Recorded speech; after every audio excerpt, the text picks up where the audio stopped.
سلام على حبيبه المصطفى أما بعد فأعوذ بالله من الشيطان الرجيم بسم الله الرحمن الرحيم إن الله وملائكته يصلون على النبي يا أيها الذين آمنوا صلوا عليه وسلموا تسليما اللهم صل على سيدنا محمد معدن الجود والكرم وآله وأصحابه الكرام وابنه الكريم وبارك وسلم صلاة دائمة سرمدا ابدا۔ سیرت مصطفیٰ صلی اللہ تعالیٰ علیہ وسلم کے اس سلسلے میں آج ہم کو عرض کرنا ہے نبی پاک صلی اللہ تعالیٰ علیہ وسلم کی عمر مبارکہ کی 25 سال سے لے کر کے 40 سال تک کی جو زندگی تھی وہ خانگی معاملات میں گزری، یعنی ام المومنین خدیجۃ الکبریٰ رضی اللہ تعالیٰ عنہا سے نکاح کے بعد نبی پاک صلی اللہ تعالیٰ علیہ وسلم نے وہ بھرپور زندگی اور ایک مثالی زندگی پوری دنیا کے لیے عطا فرمائی۔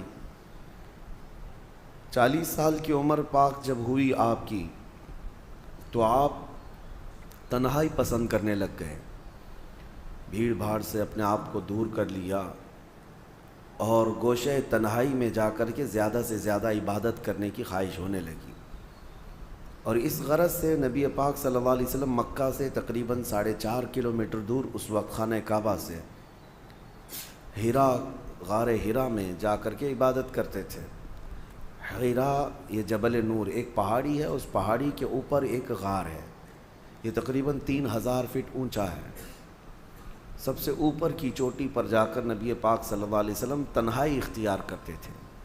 یہ گوشہ نشینی تھی اور اس وقت تک ابھی کوئی وحی نہیں آئی تھی، نہ ہی کوئی آیت اتری تھی قرآن کی، لیکن اس سے پہلے ہی نبی پاک صلی اللہ علیہ وسلم 2 دن 3 دن تک اس غار میں تشریف لے جاتے تھے۔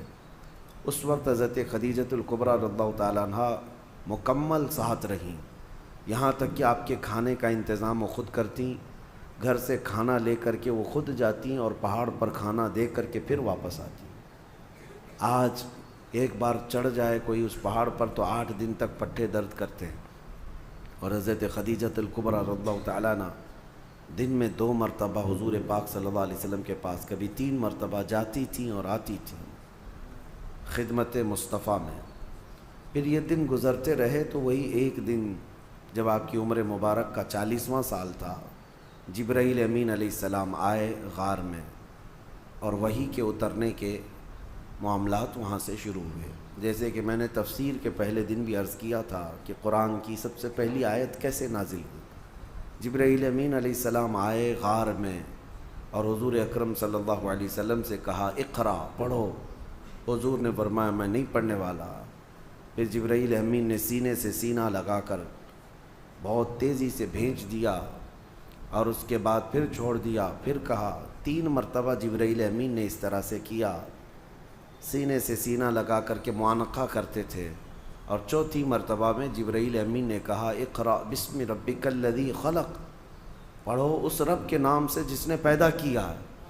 نبی پاک صلی اللہ تعالیٰ علیہ وسلم نے پھر پڑھنا شروع فرمایا، یہاں تک کہ 5 آیتیں نازل ہوئی۔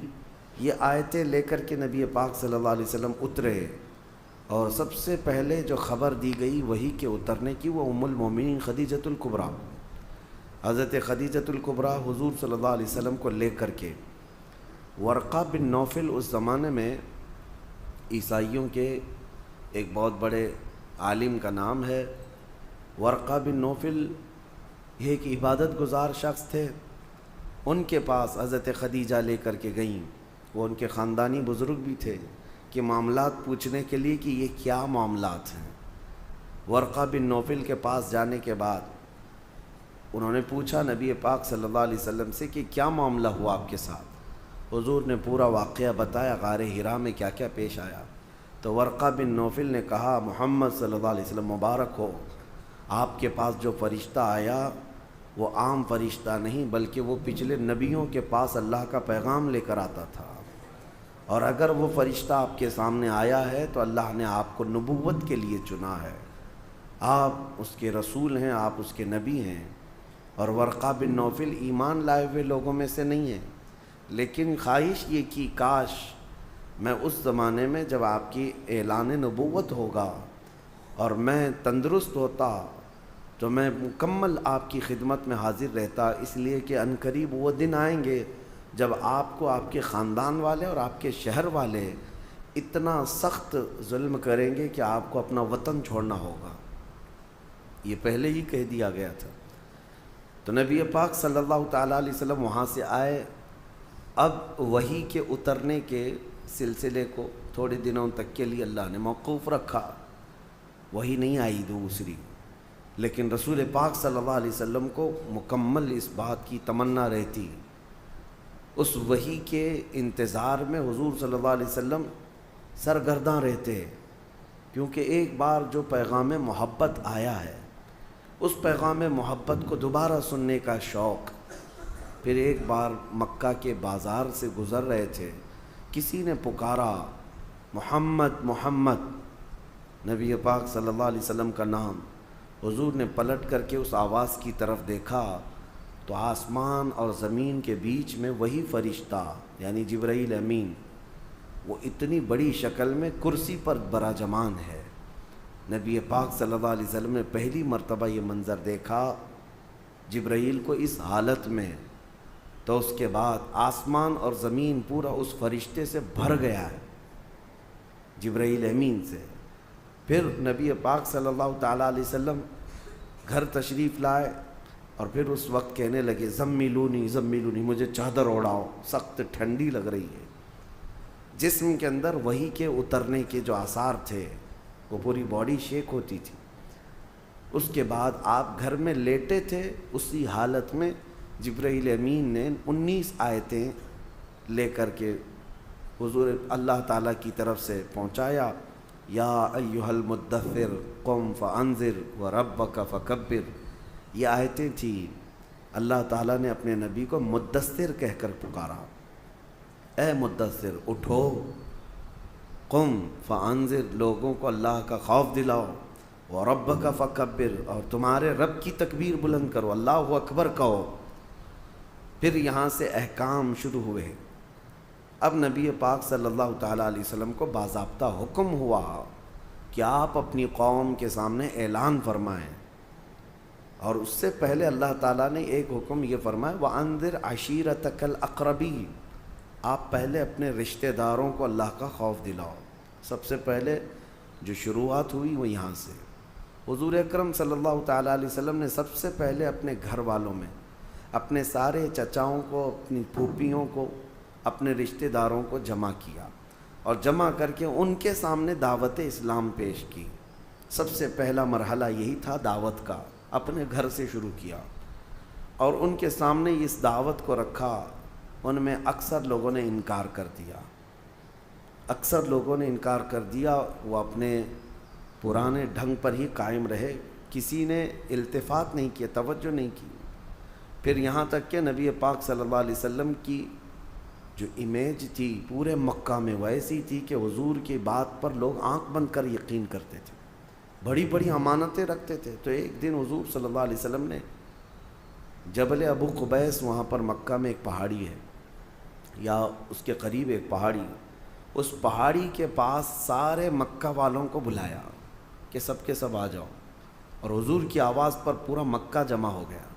تب نبی پاک صلی اللہ علیہ وسلم نے ان سے ایک سوال کیا، کہا کیا تمہارا خیال ہے میرے متعلق اگر میں یہ خبر دے دوں کہ اس پہاڑ کے پیچھے ایک فوج ہے جو تمہیں مارنے کے لیے کھڑی ہے، تو تم کیا میری اس بات کا یقین کرو گے؟ مکہ والوں نے ایک آواز میں کہا تھا، ہم نے تمہارے بچپن سے لے کر اب تک کبھی جھوٹ سنا ہی نہیں، اگر آپ اس بات کی خبر دیتے ہیں تو ہم یقین ہی نہیں بلکہ اس سے لڑنے کی تیاری بھی کریں گے۔ نبی پاک صلی اللہ علیہ وسلم نے فرمایا جب تمہیں میری بات پر اتنا یقین ہے تو سنو، اللہ ایک ہے اور میں اللہ کا آخری رسول ہوں، اور جن بتوں کے سامنے تم سر جھکاتے ہو یہ فضول ہے، یہ باطل ہیں۔ تو نبی پاک صلی اللہ علیہ وسلم کا جب یہ اعلان ہوا تو مجمع میں کھلبلی مچ گئی کہ ہمارے پرانے دین پر حملہ ہو گیا، ہمارے دھرم پر حملہ ہو گیا ہے۔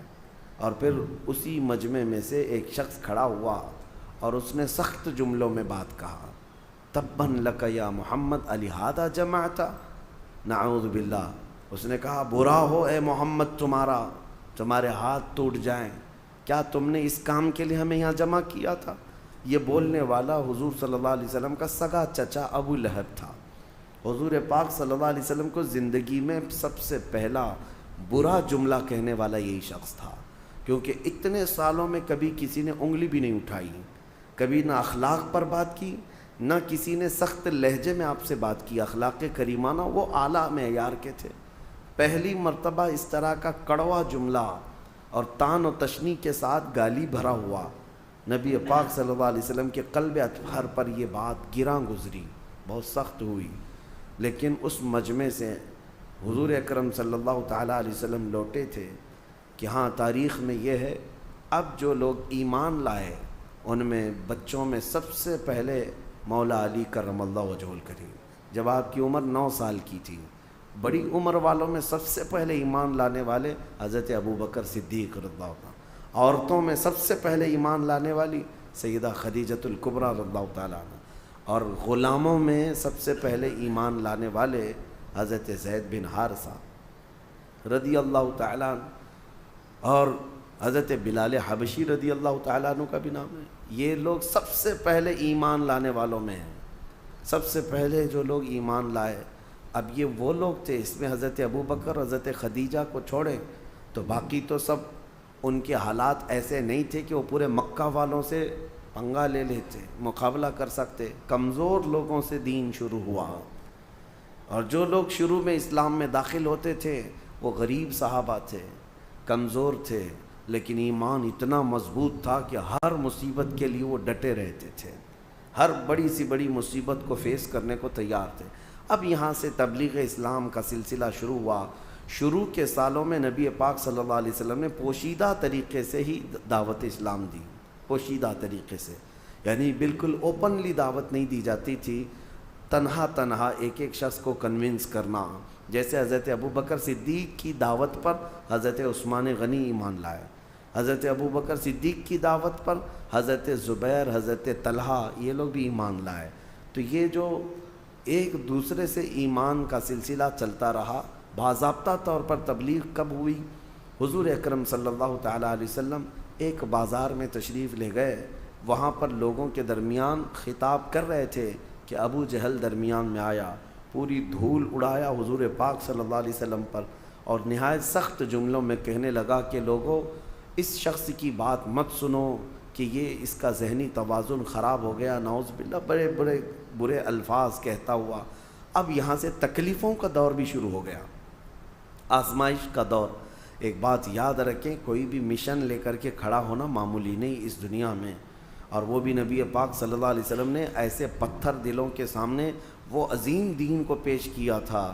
اب آپ اندازہ کر سکتے ہیں وہ لوگ کس قدر ایگریسو تھے، اسی سے آپ اندازہ کریں کہ حضور جیسے شخص کو جو لوگ اچھی طرح جانتے تھے اخلاق میں کیا ہیں، لیکن حضور جب حرم کعبہ میں آتے تو ان کے ساتھ کیا کیا کرتے تھے لوگ، کیا کیا کچرے ڈالے، بہت ساری چیزیں کی، یہاں تک کہ عقبہ بن ابی معیط نام کا ایک ظالم شخص ایسا ہے، حضور ایک بار مسجد حرم میں آئے تھے نماز ادا کرنے کے لیے، اس نے اپنا گمچھا جو رومال ہوتا ہے وہ حضور صلی اللہ علیہ وسلم کے گلے میں ڈال کر گول گھمانا شروع کیا، اور اتنا گھما کر کے کھینچا کہ حضور اکرم صلی اللہ علیہ وسلم کے گلے پاک پر سوجن آ گئی تھی۔ یہ سب معاملات حضور کے ساتھ ہوئے، اور جو صحابہ ایمان لائے تھے ان کی بڑی آزمائش تھی، بڑی آزمائش تھی۔ حضرت ابو فقیہہ ایک غلام تھے، ان کو ان کا آقا اتنا مارتا تھا، یہاں تک کہ راستے میں لے کر جا رہا تھا تو ایک جانور ہوتا ہے چھوٹا سا، اس جانور کو دیکھ کر کے اس نے کہا کہ تیرا خدا یہی تو نہیں ہے۔ اس وقت حضرت ابو فقیہہ کا ایمان دیکھیں، جیسے اس نے گستاخی کی، پکار کر کہنے لگے اللہ ربنا اللہ ربنا، ہمارا رب اللہ ہے، ہمارا رب اللہ ہے، وہ ایک ہے۔ وہ ظالموں کو جلانے کے لیے یہی اتنا ہی کافی تھا، اتنا ہی کافی تھا۔ اسی کو تو اقبال نے کہا ہے کہ یہ غریب صحابہ تھے لیکن ان کے چولہے ہلا کر رکھ چکے تھے، کمزور تھے لیکن ان کے لوگوں کی نیندیں حرام کر رکھی تھی، کہ ان کا داؤ ان پر نہیں چلتا تھا، وہ ڈرائے دھمکائے موب لنچنگ کیے لیکن صحابہ پر کچھ بھی اثر نہیں ہوتا تھا۔ اسی کو اقبال نے کہا تھا کفر دم توڑ دے گا ٹوٹی ہوئی شمشیر کے ساتھ۔ تمہارے پاس بڑے ہتھیار ہونے ضروری نہیں ہیں، ٹوٹی ہوئی شمشیر، ٹوٹی تلوار۔ فرماتے ہیں اقبال کفر دم توڑ دے گا ٹوٹی ہوئی شمشیر کے ساتھ، گر تم نکل آ جاؤ ایک بار نعرہ تکبیر کے ساتھ۔ ہاں وہ نعرہ تکبیر کس کا تھا؟ وہ صحابہ کا تھا۔ ہر گھڑی ہر لمحے اب جو تکلیف اٹھائے ہوئے صحابہ ہیں ان کی ایک لسٹ ہے لمبی، کون کون سے صحابہ ہیں جنہوں نے اسٹرگل کیا ہے بہت سخت طریقے سے۔ اس میں حضرت ابو فقیہہ، حضرت بلال حبشی، حضرت خباب ابن الارت، حضرت خبیب ابن عدی، حضرت عمار بن یاسر جن کو آگ میں جلایا گیا تھا، آگ میں جلایا گیا، حضرت سیدہ سمیہ جن کو گھوڑے کے ٹانگوں میں باندھ کر کے دوڑایا گیا تھا، وہ بڑی عمر کی خاتون تھی، ان کی شرمگاہ پر تیر مار کر کے انہیں شہید کیا گیا تھا۔ یہ اسلام کی سب سے پہلی شہیدہ ہے، سب سے پہلے شہید ہونے والی خاتون ہے۔ مکہ میں یہ جو اسٹرگل کا زمانہ شروع ہو گیا، تو اب میں آپ کو یہاں سٹیپ بائی سٹیپ عرض کروں گا۔ نبوت کے جو سال شروع ہوئے، پہلا سال، دوسرا سال، تیسرا سال، چوتھا سال، اس طرح سے 40 سال کی عمر پاک میں نبی پاک صلی اللہ علیہ وسلم نے اپنے نبوت کا اعلان فرمایا۔ آپ ایک بات یاد رکھیں، فرق محسوس کریں۔ بہت سارے لوگ یہ کہتے ہیں حضور 40 سال کی عمر میں نبی بنائے گئے۔ حضور نبی بنائے نہیں گئے، حضور نے تو فرمایا میں تو اس وقت بھی نبی تھا جب آدم علیہ السلام کو مٹی اور پانی میں گوندھا جا رہا تھا، وہ تو نبی اس وقت بھی تھے۔ اور نبی میرے آقا صلی اللہ علیہ وسلم اولین آخرین سب کے نبی ہیں، لیکن نبوت کا اعلان کرنے کا حکم 40 سال کی عمر میں ہو۔ اس کو ہمیشہ سے احتیاط کریں۔ بعض لوگ ایسے ہی بک جاتے ہیں کہ حضور کو 40 سال کی عمر میں نبوت ملی۔ نبوت ان کی زمانے سے تھی، لیکن اعلان کرنے کا حکم کب ہوا؟ 40 سال کی عمر میں۔ اب یہاں سے دور نبوت شروع ہوا، اب اس کو دور نبوت کہتے ہیں۔ 40 سال پہلے کی جو زندگی میں نے آپ کو رکھا وہ مختصراً وہ حضور کی ایک سیرت ایسی ہے جو آئیڈیل ہے، مثالی ہے۔ بچپنا، جوانی، شادی کے معاملات، تجارت کے معاملات 40 سال کی عمر تک۔ لیکن اب اصل جو یعنی پوری دنیا کے لیے اسوہ حسنہ ہے، جس کو قرآن نے کہا ہے لَقَدْ كَانَ لَكُمْ فِي رَسُولِ اللَّهِ أُسْوَةٌ حَسَنَةٌ، تمہارے لیے رسول اللہ کی زندگی بہترین آئیڈیل ہے، نمونہ ہے۔ اب وہ دور نبوت کو آپ کے سامنے رکھنا ہے۔ 23 سال تک، 40 سال کی عمر سے لے کر کے حضور اکرم صلی اللہ علیہ وسلم کی عمر جب 63 سال کی ہوئی، یہ پورا دور نبوت ہے۔ دور نبوت کو ہم 2 حصوں میں ڈیوائیڈ کرتے ہیں، ایک مکی حصہ ہے اور ایک مدنی حصہ ہے۔ 13 سال مکہ میں دور نبوت کے گزرے اور 10 سال مدینے میں دور نبوت کے گزرے۔ دونوں دور بہت الگ الگ ہے، ڈیفرنٹ ہیں۔ مجھے آپ کو اسٹیپ بائی اسٹیپ عرض کرنا ہے 13 سال مکہ میں کس طرح گزرے۔ پہلا سال کیا تھا، دوسرے سال کون سے واقعات پیش آئے، تیسرے سال کون سے واقعات پیش آئے۔ ہر ایک سال کی کچھ خصوصیات ہیں، وہ انشاءاللہ العزیز آپ کو سلسلہ بسلسلہ عرض کیے جائیں گے۔ مکہ کا دور مکمل اسٹرگل کا دور ہے، یہاں کوئی جہاد کی آیت نہیں اتری تھی۔ 13 سال صبر کیا گیا، ہر چیز کو سہا گیا ہے۔ لیکن جب ہجرت ہوئی، مدینے میں جانے کے بعد اسلامک حکومت اسٹیبلش ہوئی، اسٹیٹ آف اسلام جس کو کہیں آپ، یعنی سب سے پہلی چیز جو نبی پاک صلی اللہ علیہ وسلم نے قانون، پارلیمنٹ، ایک نظام جو قائم کیا وہ مدینہ طیبہ۔ مدینہ کی بھی 10 سال، پہلا مدنی سال، دوسرا مدنی سال، تیسرا مدنی سال، ہر ایک کی خصوصیات ہیں اور ان میں جنگیں بھی ہوئی ہیں۔ ہم اس کو تقسیم کر کے اب اصل سیرت کو یہاں سے آپ کے سامنے رکھتے ہیں۔ روزانہ میں انشاءاللہ العزیز سلسلہ بسلسلہ آپ کے سامنے رکھنے کی کوشش کرتا ہوں۔ اللہ کریم میرے آقا صلی اللہ تعالیٰ علیہ وسلم کی سیرت طیبہ پر ہمیں عمل کی توفیق عطا فرمائے۔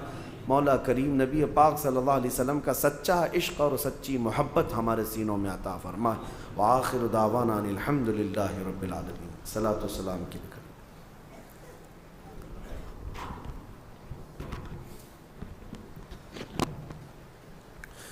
کعبے کے بدرود جا تم پہ